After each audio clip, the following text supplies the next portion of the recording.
بسم اللہ الرحمن الرحیم۔ میرا نام شہاب الدین مزاری ہے۔ دیکھیں، اسرائیل اور حماس کا جو کنفلکٹ چل رہا ہے وہ کسی سے کوئی ڈھکی چھپی بات نہیں ہے، جس میں اسرائیل حماس کا بہانہ بنا کر اس نے کئی ہزار، کہتے ہیں 20,000 سے زیادہ لوگوں کو شہید کر دیا اور کتنے سارے تقریباً 12-13 لاکھ لوگ جو ہے نا وہاں سے ڈسپلیس ہو گئے، وہاں سے چلے گئے، اور جس میں شہید ہونے والے میں بہت زیادہ تعداد بچوں کی بھی ہے، عورتوں کی بھی ہے، اور ظاہر بزرگ بھی ہیں۔ اس کنفلکٹ میں کی طرف آنے سے پہلے تھوڑا سا میں حماس کی ہسٹری کی طرف جاتا ہوں، جیسے کہ پچھلے ایپیسوڈ میں نے اسرائیل کی تھوڑی ہسٹری بیان کی تھی۔ لیکن 1987 میں امام احمد یاسین صاحب، جو فلسطین کے جو ایک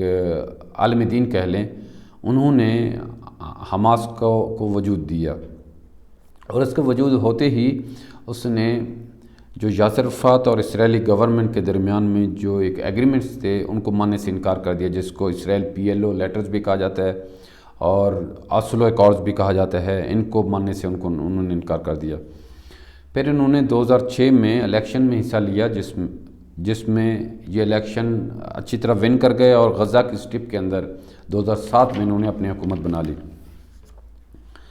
اچھا، بیچ میں تھوڑے سے ان کے کنفلکٹ چلتے رہے اسرائیل کی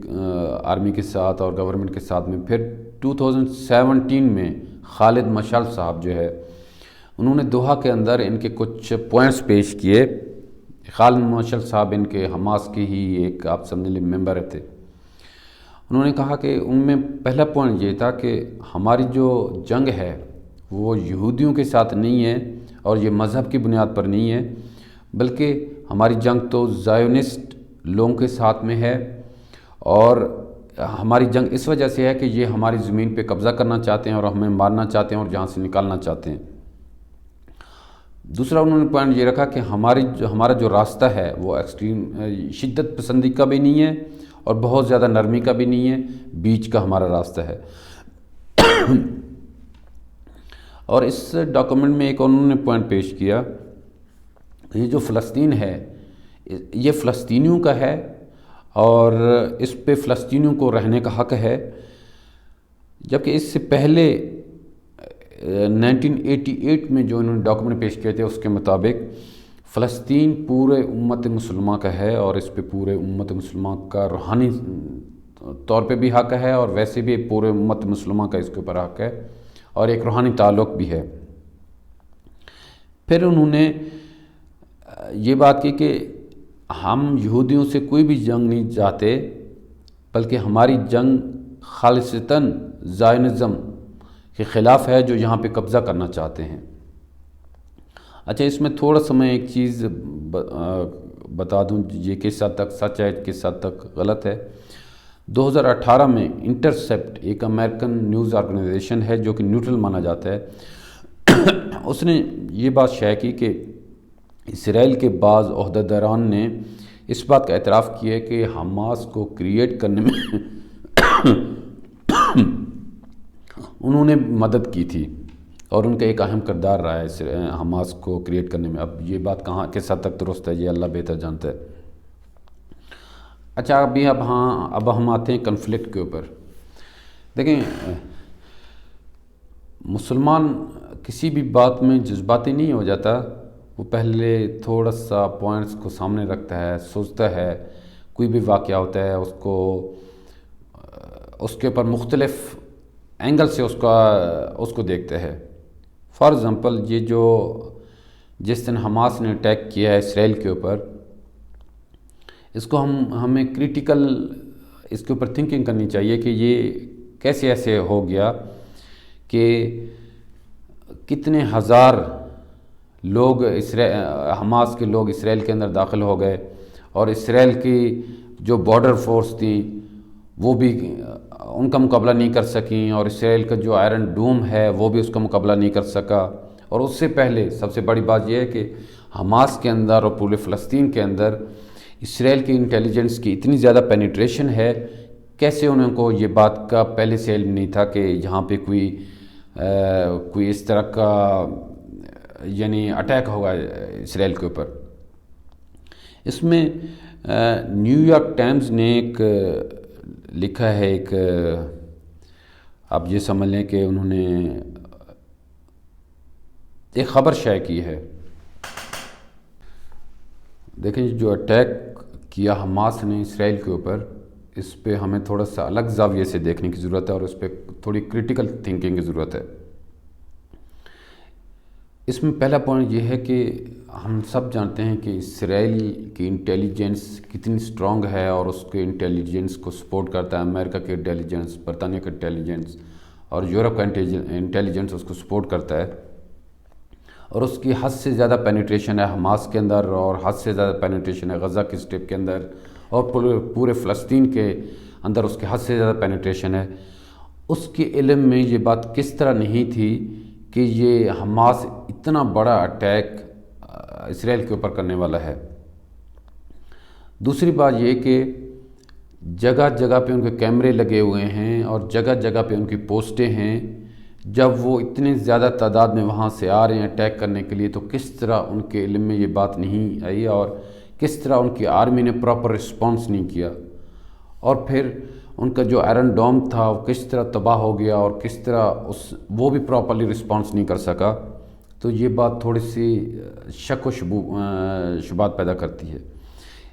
اس میں ایک پوائنٹ ہے، نیو یارک ٹائمز کے اندر ایک نیوز چھپی ہے جس میں انہوں نے یہ کہا ہے کہ کافی عرصہ پہلے، کہتے ہیں کہ 1 سال پہلے اسرائیل کے اپنے انٹیلیجنس کے تھرو 40 پیج کا ایک ڈاکومنٹ ملا ہے جس کو انہوں نے نام دیا جیریچو وال. اور اس ڈاکومنٹ کو ایک ایک پیج کو، ایک ایک لفظ کو انہوں نے صحیح طرح کھنگال ڈالا، اور اس کے مطابق انہوں نے یہ کہا تھا کہ حماس ایک بہت بڑا پلاننگ کر رہا ہے اسرائیل کے اوپر اٹیک کرنے کا. اور اس میں سٹیپ بھی بیان کیے گئے تھے کہ یہ سٹیپ پہلے ہوگا، دوسرا سٹیپ پہ ہوگا، تیسرا سٹیپ ہوگا. اور جو 7 اکتوبر کو جو اسرائیل کے اوپر جو اٹیک ہوا ہے وہ بالکل اسی سٹیپس کو فالو کرتا ہے. اور اسی سال جولائی کے اندر ہی اسرائیل کے انٹیلیجنس نے اپنے گورنمنٹ کو اور اپنے اداروں کو آگاہ کیا تھا کہ حماس بہت بڑے جنگی مشقیں کر رہا ہے اور اس کا کوئی ارادہ ہے اسرائیل کے اوپر اٹیک کرنے کا. تو یہ جب باتیں ہم سامنے رکھتے ہیں تو ہمیں یہ آئیڈیا ہوتا ہے کہ کچھ نہ کچھ پرابلم ہے، اور کوئی مطلب یہ ڈاؤٹ میں آ جاتی ہے یہ بات. اس میں دیکھیں 3 باتیں ہو سکتی ہیں. پہلی بات یہ کہ یا تو حماس نے اپنے اس پلان کو اتنے کانفیڈنس پہ رکھا کہ کسی کو پتہ ہی اس بات کا نہیں چلا،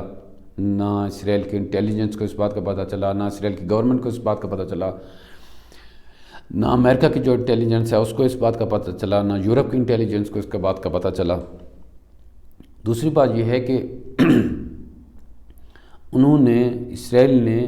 خود الاؤ کیا اس اٹیک کو کہ ہمارے اوپر ہو جائے، تاکہ ہم دنیا کو دکھا سکتے ہیں کہ دیکھیں ہم وکٹم ہیں، اور ہمارے اوپر پھر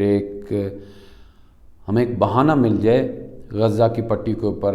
سٹرائک کرنے کا، یہاں سے مسلمانوں کی نسل کشی کا اور مسلمانوں کو یہاں سے نکالنے کا، اور جو حماس ہے اس کو پرماننٹلی ڈسٹرائے کرنے کا ہمیں ایک بہانہ مل جائے. تو میرے خیال میں تو یہ بات سب سے زیادہ لگتی ہے، ویلڈ لگتی ہے کہ اس میں اسرائیل کا اپنا ایک رول ہے، امریکہ کا ایک رول ہے. یہ بالکل بھی ویسے ہی ہے جیسے کہ جو 9/11 ہوا تھا امریکہ کے اوپر، اور جس کے بعد میں امریکہ نے اس بات کی اجازت لے لی کہ وہ جہاں بھی چاہے مسلمانوں کو مار سکتا ہے اور مسلمانوں کے اوپر اٹیک کر سکتا ہے. اس کے بعد ہم جانتے ہیں کہ پہلے اس نے افغانستان پہ اٹیک کر دیا، اس کے بعد میں جا کے عراق پہ اٹیک کیا. یہ بالکل ویسا ہی سینیریو ہے جس میں اپنا تھوڑا نقصان کر کے اور لوگوں کی ہمدردیاں اپنے ساتھ لی جاتی ہیں، اور پھر ایک بہانہ بنایا جاتا ہے کسی بھی اس کو کرش کرنے کا اور اپنی طاقت کے استعمال کرنے کا. یہ متعدد بار دنیا میں ہو چکا ہے. اور دیکھیں اسرائیل نے جب اٹیک سٹارٹ کیا غزہ کے اوپر، تو انہوں نے یہ بات کہی کہ فلانا جگہ پر حماس کے اڈے ہیں، فلانا جگہ پر حماس کے اڈے ہیں. اب دیکھیں یہ ساری بات حماس نے خود تو آ کے نہیں بتائی کہ فلانا جگہ پہ ہمارے اڈے ہیں، فلانا جگہ پہ ہمارے اڈے ہیں. اس کا مطلب ہے ان کے پاس انٹیلیجنس کی رپورٹس تھیں اور انٹیلیجنس کی ان کے اندر پینیٹریشن ہے۔ اب جب اتنی پینیٹریشن ہے ان کی کہ ان کو ان کی جگہوں کا معلوم ہے اور بعض حد تک ان کو ان کے افراد کا معلوم ہے، تو کیسے ہم یہ کہہ سکتے ہیں کہ جب اتنا بڑا اٹیک ہونے والا تھا اور اسرائیل کو اس کے بارے میں پتہ ہی نہیں تھا، ان کی ایجنسیوں کے اس کے بارے میں پتہ ہی نہیں تھا، تو یہ بالکل اس کو بات کو ذہن میں رکھنا ایسے ہی ہے کہ جیسے ہم اس بات کا کر لیں کہ ایک جو گائے ہے وہ چھلانگ لگا کر چاند پہ چلا جائے، تو یہ ویسے ہی ناممکن سا لگ رہا ہے۔ باقی اس میں مختلف جگہوں پہ اٹیک کیے جا رہے ہیں کہ جی حماس ابھی تک ختم نہیں ہوئی ہے اور حماس فلان جگہ چلی گئی، ہم اس کے پیچھے بھی جا رہے ہیں، فلان جگہ اٹیک کر رہے ہیں، فلان جگہ اٹیک کر رہے ہیں۔ مقصد بظاہر یہ لگ رہا ہے کہ اس غزہ کی پوری اسٹرپ کو خالی کر دو، مسلمانوں کو یا مار دو یا یہاں سے بھگا دو اور اس پورے ایریا کو اپنے قبضے میں کر لو، اور اس کے بیچ میں حماس کے جتنا ان کو رگڑا لگا سکتے ہو ان کو رگڑا لگا لو، اور اس میں بس اللہ ہی مدد کرے۔ باقی تو دیکھیں ہر طرف سے اگر اسرائیل کے اوپر مذمت بھی ہو رہی ہے لیکن اس کو روکنے والا کوئی نہیں ہے۔